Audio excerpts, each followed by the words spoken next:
Hey, my name's Sidney. I'm 48 years old. My life hasn't exactly been a smooth ride for me. I've had a lot of ups and downs, but throughout it, the one person that kept me going was my son, Connor. So when my husband got in the way of my son's future, I left him, but karma always has a way of coming back to get you. So allow me to tell you my story. My son, Connor, was a result of my first marriage. I was married to a very abusive man who couldn't have cared less about me or Connor. He was a good man at the start of our relationship, but after we got married, it became clear that I was just a baby-making machine to him. I suffered a lot because of that, and when I eventually did manage to carry a pregnancy to full term, I was blessed with Connor. But as Connor began to grow older, my ex-husband began to neglect him again. He began to then pressure me to have another child. Of course, I didn't give in because he only wanted babies, not actual growing up children. My ex only got worse after that. He began to take his anger out on Connor and me. I couldn't get out because I was fully dependent on him as a stay-at-home mom, and my family was too far away to help. One day, while my ex was picking Connor up from school, he happened to get angry about something small that Connor did and lost control of the wheel while he was yelling at Connor. They ran through a stoplight and got T-boned by oncoming traffic. Unfortunately, Connor took almost all the impact, and for a long while, he was in a coma. And for a long while, it was touch and go for me. I knew when I got the call from the hospital that I had to find a way to get away from my ex, no matter how.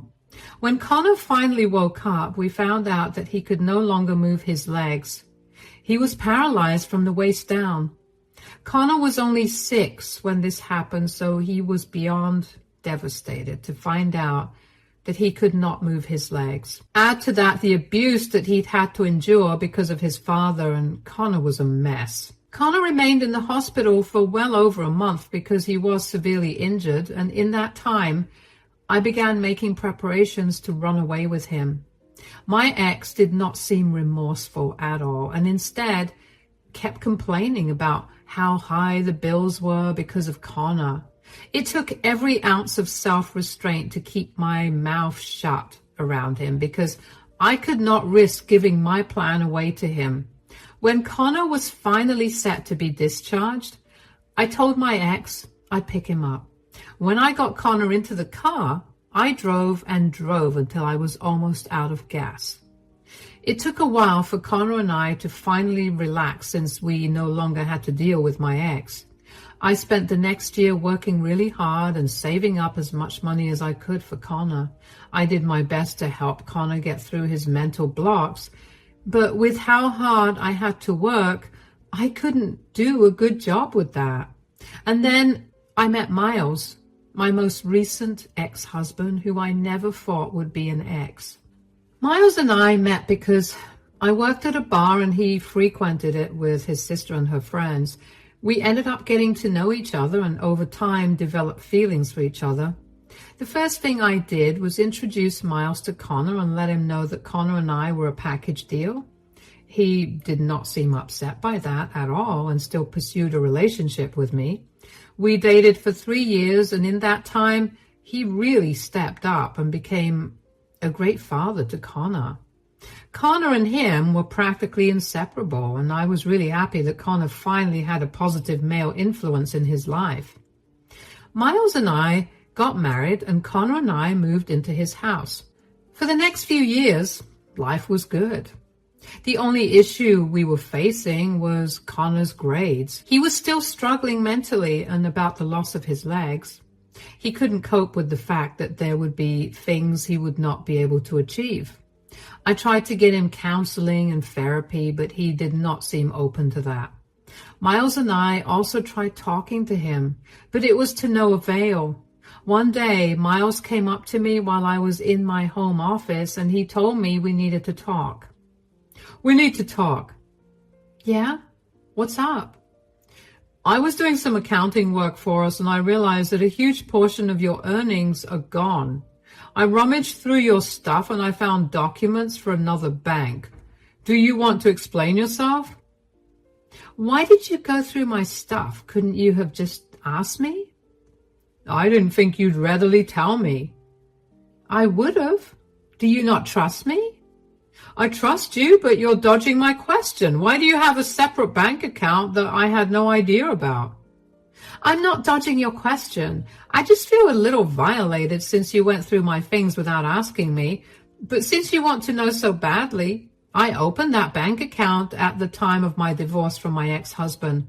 That's my savings for Connor's future education. Future education? Do you really think that he'll be able to do anything? What are you implying? I mean, think about this rationally. Connor is barely getting through school right now. He got put in extra classes because he's failing every class. So, do you think that he shouldn't be given an opportunity just because he's struggling? He got paralyzed because of my ex-husband's negligence, so of course he's struggling right now. He's still getting accustomed to the changes that his disability has brought about. He has 6 months until he graduates high school. Do you think he'll be able to get over his emotions in that time and actually go to university? It's been years since he got disabled.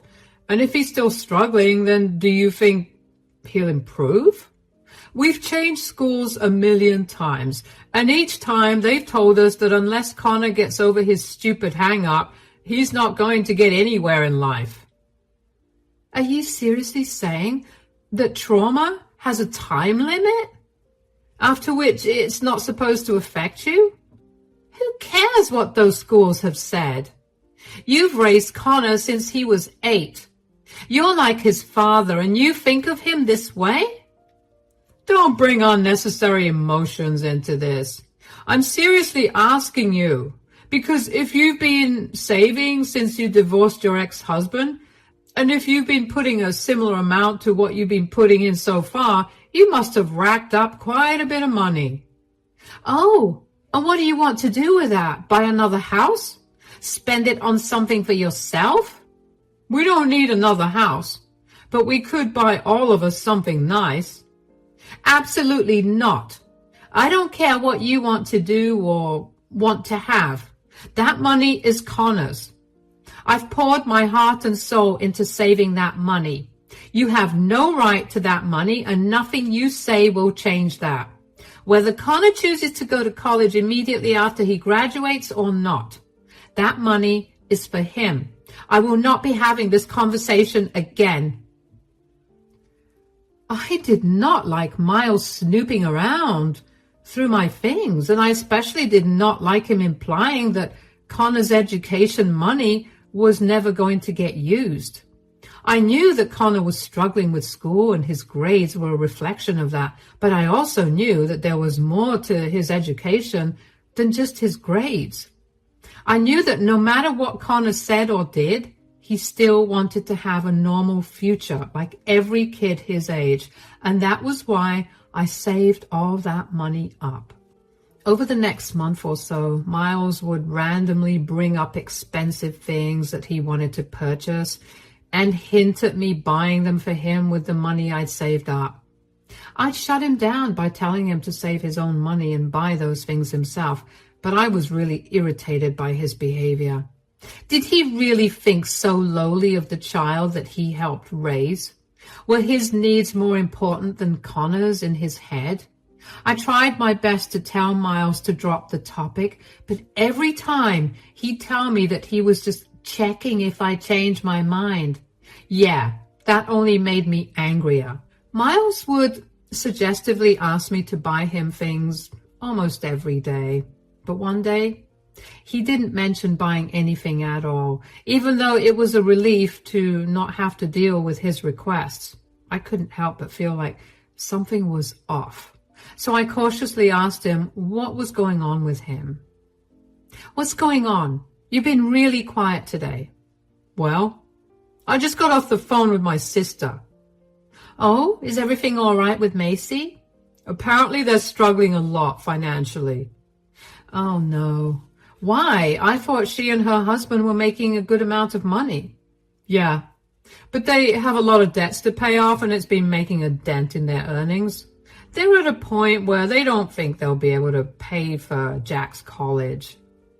That's so sad. But Jack does have other ways of going to college. He's a smart child, so I'm sure he'll be able to get a scholarship. Yeah, but they doubt that he'll get a full ride. The rest of the tuition fees will be difficult to pay off.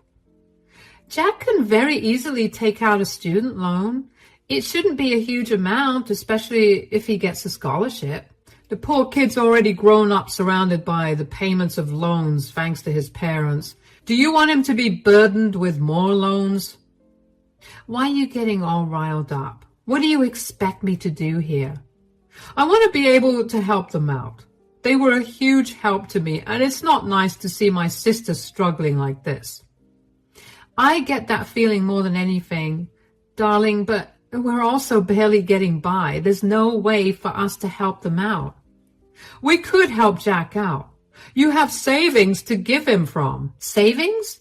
I don't. Are you talking about Connor's college fund? Yeah. I told you this before. That money is Connor's only. That's not going to anybody else. Come on, we could split it and Connor could take out a loan for the rest. You're okay with Jack not having any loans on his head and Connor having to deal with them? Jack is an able-bodied person who can easily work wherever he wants to pay off his student loans. Connor can't, which is why I've been so meticulous with saving up for him. We can help Connor pay off his loans. Then why don't you help Jack pay off his loans? Why does my son have to suffer when I've done everything in my power to make sure that he has a secure future? Come on. You know how my sister helped me out while I was severely depressed. She's the reason I met you. I fully appreciate everything your sister did for you, but I can't sacrifice my son's future. I really do not want to have this conversation with you again. Drop it. I couldn't understand why Miles kept talking about the money I'd saved up for Connor's education.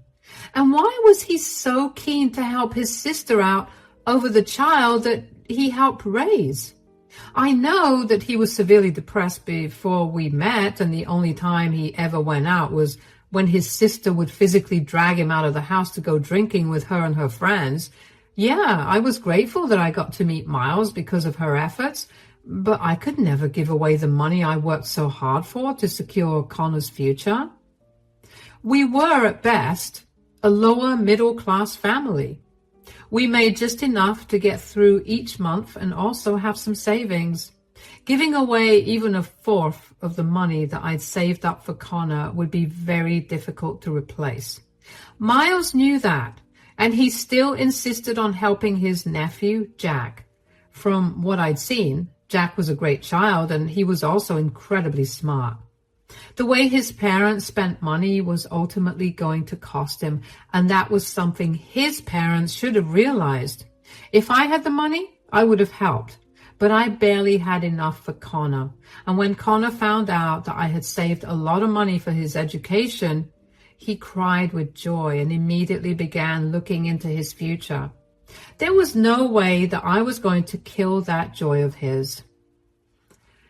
After that conversation, things between Miles and I were a little awkward for a few days, and then we went right back to being like how we always were. I was glad that Miles didn't bring that topic up again. Until one day, I got notified that all the money from my savings account had been transferred into another account. I barely had time to register whose account it was transferred to before I was frantically calling my bank. Just as I was waiting for customer service on the phone, Miles walked in. What's going on? Why are you panicking? I just got alerted that all the money out of Connor's account got transferred. I'm trying to get in contact with the bank and figure out what's going on. Oh, yeah, there's no need to do that. What? What do you mean? I was the one who transferred all your money. What? Why would you do that? How did you even get access to it? Give it back to me right now. No, I already gave the money to my sister. She needs it way more. What is wrong with you? That money was mine. You have to ask her to give it back to me. Well, today was the last day to make the payment for Jack's university. She made the payment as soon as she got the money. None of us have that kind of money to give you back. I specifically told you that money was not for anyone but Connor. How dare you? What am I going to do about Connor's education now? How stupid of you to think a useless person like him deserves to go to college.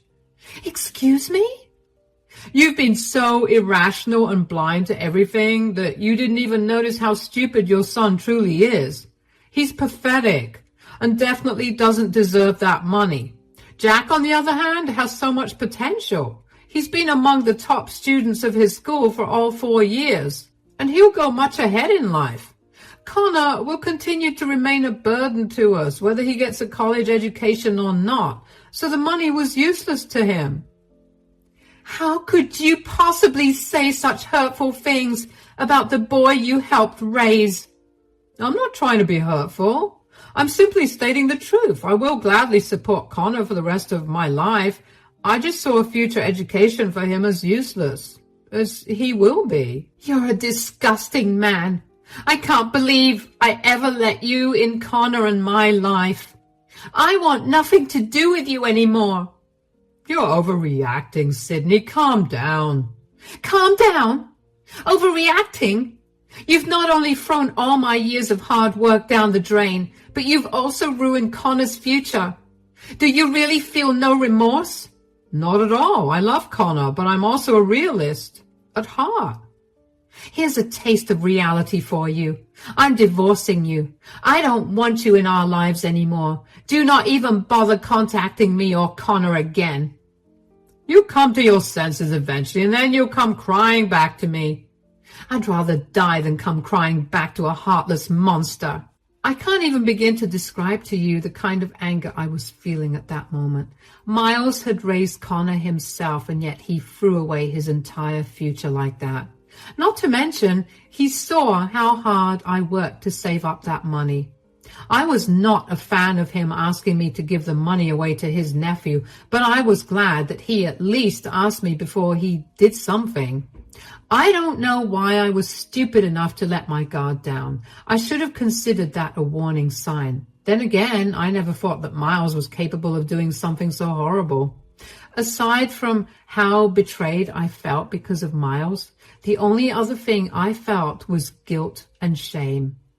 I didn't know how to tell Connor that the future we'd been planning for him for so long was not going to be a reality.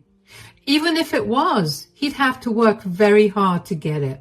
Connor was confused about what was happening, because when I went to pick him up from school, I started driving in the opposite direction of our house. He asked me what was going on, and in the briefest way possible, I told him that Miles and I were getting a divorce. Connor was taken aback, but remained silent until I got to my mom's place, which was a good 4 hours away from where we lived.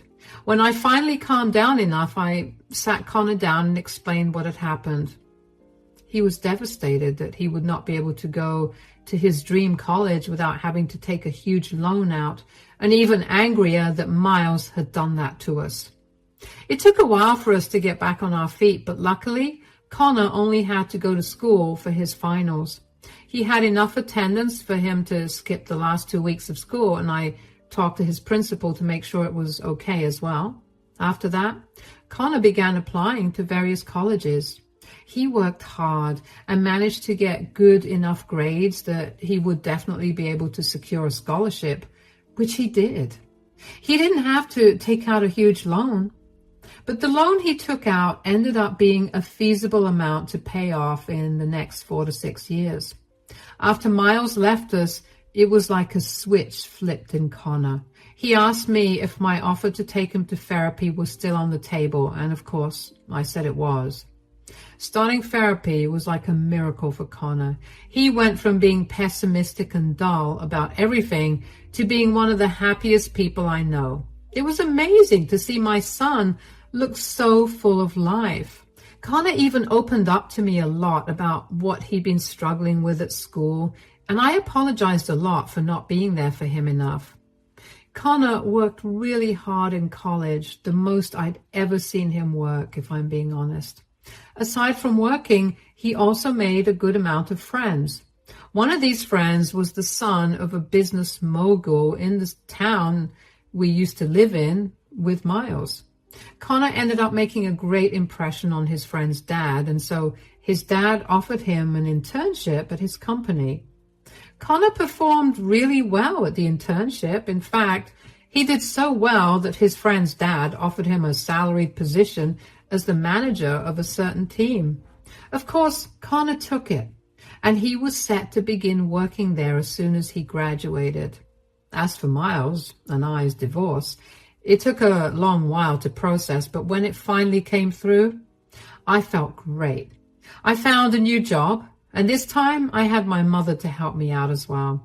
Connor was no longer at home a lot, so having some company was great. I hadn't had any contact with Miles throughout Connor's years at college, which was about 4 years, and I was beyond glad about that.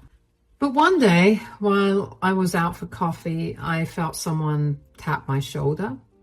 I turned around and saw Miles. "Sidney, can we talk?" "What in the world? How did you find me? Have you been following me?" "No, I happened to be in town for business and yeah, I did my best to find where you were. I happened to see you at this cafe, so I figured I could come and talk to you." "I don't want to talk to you. Bye." "No, wait, please. Could we have one conversation? I'll buy you coffee." "I don't know what it is you want, but I'm not giving you anything." "I don't want anything. I just want to have a quick chat, please." "Fine, make it quick. I have to go home and cook dinner." "Yes, of course. Here, let's sit down." "Why are you being so nice to me right now?" "It's been a long time since we saw each other. It would be rude of me to not be nice." "Yet, when we were together, you happily gave away Connor's future." "About that, I'm so sorry that I did that." "Your apologies mean nothing to me, Miles. What do you want to talk about?" "Nothing in particular. I just wanted to ask you how you were doing." "Cut it out. I know you. You need a favor and you need me to help you out. What is it?" "I just wanted to apologize for everything I said and did all those years ago. I know I hurt you and Connor deeply. I shouldn't have gone behind your back and given away the money you worked so hard for. And more importantly, I shouldn't have misjudged and talked down to Connor. I should have been more empathetic and understanding of what he was going through, but it looks like he's been doing good now. I'm so sorry I underestimated our son." "Our son? He's not your son at all. He's only mine. You did nothing but make things worse for him. If you were truly his father, you would never have constantly told me how incapable Connor was. You have no idea how deeply those words affected him. If I had known that you tried to get him to convince me to give you his money, I would have left you much earlier." "I know I messed up, but clearly Connor would have been doing okay with or without me." "How do you even know that he's doing good?" "That's the thing. My old boss retired and my company had the position open for quite a long time because they could not seem to find a good enough hire. And recently they did. Imagine how surprised I was to find out that it was Connor. Apparently he's been good friends with the CEO's son, and he has a lot of great qualities that the CEO admires, and that's why he's been given such a high position at such a young age." "Oh, so what? Are you scared that Connor is going to mess things up for you? Is that why you've been trying to contact me? Is that why we're talking right now? Do you want me to speak to Connor and tell him to put things aside and not let his past get in the way of work?" "I'm just worried that it'll impact my job. I'm going to get married soon and I have a child on the way. I can't afford to lose this job. I just want you to tell Connor that I'm sorry for whatever I've done to him and ask him to be lenient towards me." "I know how I've raised Connor, and I know that he would never fire you, but I also know that he's been through enough because of you, so he would never be lenient with you. I hope he works you like a dog and constantly criticizes everything you do. I will not tell him we met today, so be prepared for anything. Good luck. Do you really not care for me at all, even after we spent so many years together? You never cared about me or Connor when I was with you, so why would I care for you now? Never contact me again. Bye. I cannot even express in words how happy I was to hear that Miles was working under Connor. It really felt like karma had come back to finally teach Miles a lesson for being so cruel to him. I did feel a little weird because Miles did track me down to have that conversation, but that weirdness was quickly taken over by joy at finding out what the new situation was for Miles. I was surprised to find out that Miles was going to be a father again, and although I did know that Miles was not going to lose his job because of Connor, I was sure that he was going to suffer a lot. I hoped that Miles was a better father to his new child than he was to Connor, because no child deserved what Connor had to go through. I kept my word and didn't tell Connor about my meeting with Miles. Connor hated Miles with a passion, so finding out that I voluntarily spoke to him would have made Connor upset. Anyway, when Connor found out that Miles would be working under him, the first thing he did was call me to inform me about the new situation. He asked me if it would be right for him to fire Miles, but I reminded him that would be considered wrongful termination and the company would suffer for it. He was given the position because of the trust the CEO had in him, so he shouldn't ruin it because of his personal feelings. I could tell that Connor was frustrated, but I reminded him of how I raised him to be kind yet strong. What followed after that was simply hilarious to me. Over the next 7 to 8 months, Connor was brutal with Miles. He'd set the highest expectations and targets for Miles to achieve and would openly criticize him in front of all his colleagues. Connor did that not only because of his feelings, but it turns out Miles had actually been a very lousy employee whose mistakes had been costing the company quite a lot. Miles simply brought them to light in front of everyone, and let's just say that the rest of Miles' team was not happy about that. Miles quickly became an outcast among his colleagues, and he was forced to stay behind and correct a lot of his mistakes. He tried to talk to Connor about going easy on him, and even let Connor know that he had a child on the way. And Connor laughed in his face and told him that he would not be going easy on him, and also told him to treat his new child better, or he would find himself in a worse position when he was much older. Miles then tried to contact Connor's boss in HR to complain that Connor was treating him differently because of a personal grudge that Connor held against him. But Connor was prepared with the proof of Miles's negligence at work. He told HR and his boss that he was only treating Miles differently because Miles didn't seem to respond to any other way of doing things. When the company reviewed Miles' work, they were appalled and told Miles that the only reason they'd let him stay was because they were seeing improvement in his work, thanks to Connor. They told him that he was free to leave if he wanted to, but knowing his predicament, Connor and I knew that he couldn't leave the job. So he is still suffering under Connor, and that makes me unbearably happy. Connor and I are doing great now. We feel like this new development is a great closure for both of us. It took us a long while to adjust to Miles's absence and his neglect, but now that we've managed to move past that, we're both in a happier place. For those of you wondering about what happened to my ex-sister-in-law's child, Jack, who got all of Connor's money, he ended up dropping out of college halfway through and running away with his girlfriend, who he got pregnant. He's barely making a living right now, and he has no contact with his family. The only reason I know this is because I'm still close with some of Miles's family, and they told me this. I feel sad that the money I saved up for so long got wasted like that, but I'm glad that in the end, things worked out for the better. I can only imagine that life has so many more good things to offer us, so I'm excited to see what they are. Thanks for listening to